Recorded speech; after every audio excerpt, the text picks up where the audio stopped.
स्थिति जाहिर है ये जो बिल है उसके मायने बहुत सारे हैं और जिस तरीके से बिल को सदन के पटल पर रखा गया आदित्य उसके बाद ये हंगामा होना ही था क्योंकि ये राजनीति है। राजनीति में हर चीज संभव है, लेकिन अगर राजनेताओं के खुद के ऊपर आए तो जाहिर है इसका विरोध भी होगा। लेकिन कहीं ना कहीं इससे एक सेंटिमेंट भी गया है अपराध को लेकर के।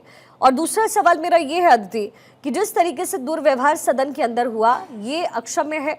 इस तरीके का व्यवहार बिल्कुल भी सही नहीं है। जाहिर इसको लेकर के एक्शन लेने की तैयारी भी हो रही है।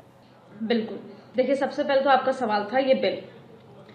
जाहिर तौर पे कल रात से जब से ये कॉन्स्टिट्यूशनल अमेंडमेंट वाला ये जो बिल आया है, जिसे पॉलिटिशियंस के बीच में एंटी करप्शन बिल है, जो politics anti corruption bill for politics जिसको कहा जा रहा है, अब ये किसके लिए नैतिकता वाला बिल है, किसके लिए जोर जबरदस्ती वाला बिल है, या आपने आज तस्वीर सदन में देखी।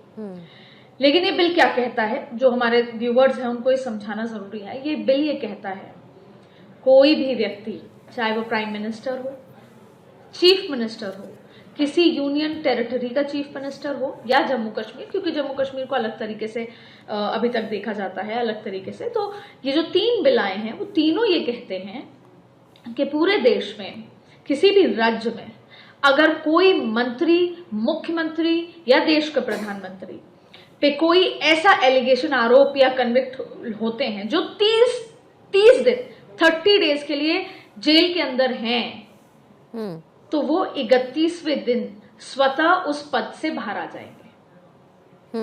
ये बिल केवल इतनी सी बात कहता है कि अगर कोई भी, उदाहरण के तौर पर केजरीवाल जी लगभग, जैसे सत्येंद्र जैन 1.5 साल तक रहे अंदर, तो अंदर से बैठकर आपको सरकार चलानी है, सवाल ही उठता है। दूसरी बड़ी बात है कि देखिए केजरीवाल जी पिछले 15 अगस्त को केजरीवाल जी अंदर थे हिरासत में, तो बाहर मुख्यमंत्री की जो बातें आती हैं तो वो उस गरिमा को बनाने के लिए, नैतिकता को बनाने के लिए ये बिल ये भी कहता है कि अगर आप बाहर आ जाते हैं तो फिर आप अपना पद ग्रहण कर सकते हैं।